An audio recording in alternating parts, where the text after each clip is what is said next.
कक्षा 10 पाठ 10 नेताजी का चश्मा। लेखक है स्वयं प्रकाश। इसका ग्रह है कार्य। पहला प्रश्न है, सेनानी न होते हुए भी चश्मे वाले को लोग कैप्टन क्यों कहते थे? तो कैप्टन की देशभक्ति की भावनाओं को देखकर कस्बे के लोग उसे व्यंग्य से कैप्टन कहकर पुकारते थे। जब हवलदार ने पान वाले से यह पूछा कि क्या कैप्टन नेताजी का साथी रहा है अथवा वह नेताजी की आज़ाद फौज का कोई सैनिक रहा है, तो पान वाले ने उपहास उड़ाते हुए कहा था कि वह लंगड़ा क्या फौज में जाएगा। शायद लोग उसका उपहास उड़ाते हुए उसे इसलिए कैप्टन कहते होंगे क्योंकि वह नेताजी की मूर्ति पर चश्मा लगाकर उनके प्रति तथा अन्य देशभक्तों के प्रति अपना आदर और सम्मान व्यक्त किया करता था। ऐसा प्रतीत होता है कि जब कैप्टन सुभाष की मूर्ति को बिना चश्मा लगाए देखता होगा तो उसे काफ़ी दुख होता होगा।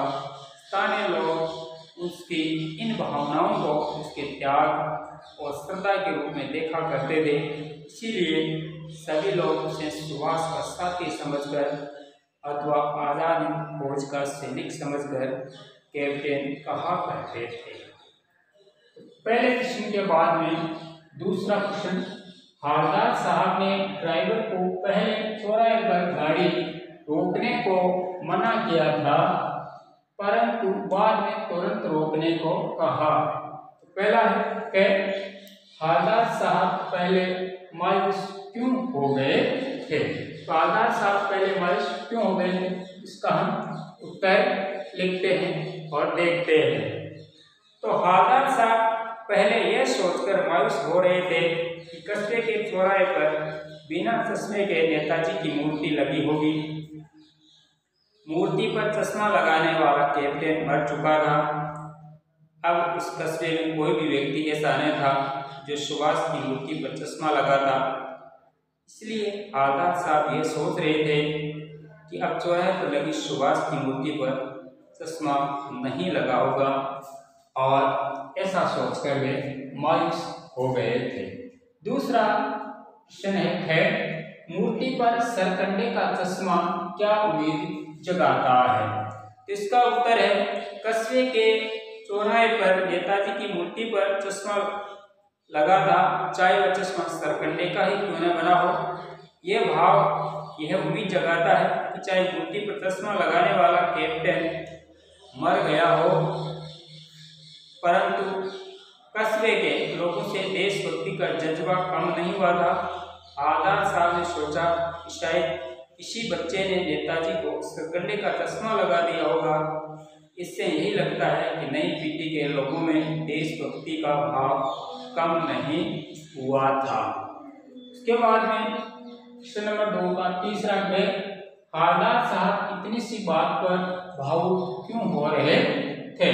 यानी इतनी सी बात पर भावुक क्यों हो उठे?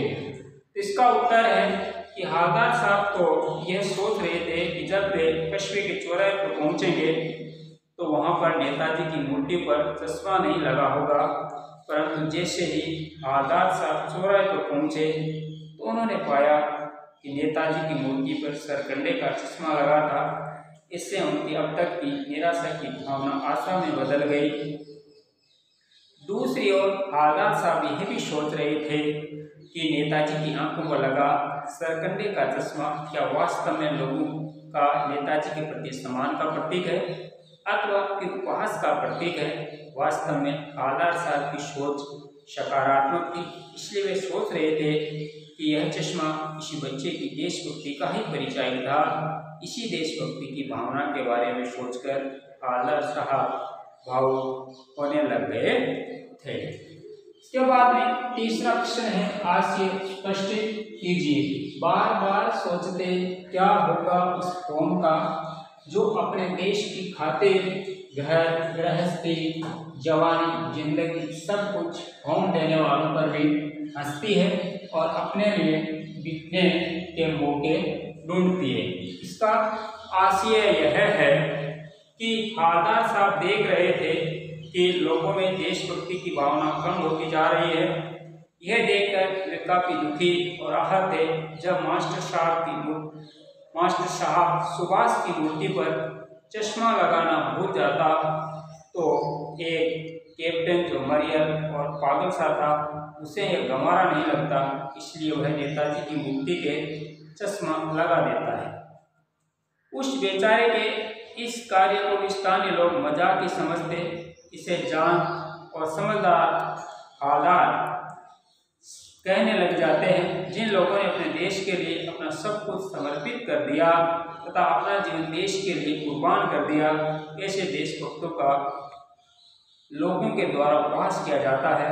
लोगों में देशभक्तों के प्रति आदर और सम्मान कम होता जा रहा है तथा देशभक्ति की भावना कम होती जा रही है, जो निश्चित चिंता और शर्म का विषय है। ये वे लोग होते हैं जिनके लिए अपना स्वार्थ सब कुछ होता है तथा मौका आने पर अपना धर्म और ईमान तक बेच दिया करते हैं। प्रश्न 4, पान वाले का एक का चित्र प्रस्तुत कीजिए। तो पान वाला कैसा व्यक्ति था? तो कस्बे के चौराहे के ऊपर एक पान की दुकान थी। उस पर एक पान वाला अपने स्वभाव से हंसमुख था। शारीरिक रूप से वह काला था और उसका पेट मोटा था। उसकी तौन फेंकी हुई थी और उसके मुख में हमेशा पान ठूसा हुआ रहता था। और वह बात करते करते जब कभी पान वाला हंसता तो पान वाले की तौन हिला करती थी और वह अपने लाल, काली और पीली बत्ती सी दिखा करके लोगों से बात किया करता था।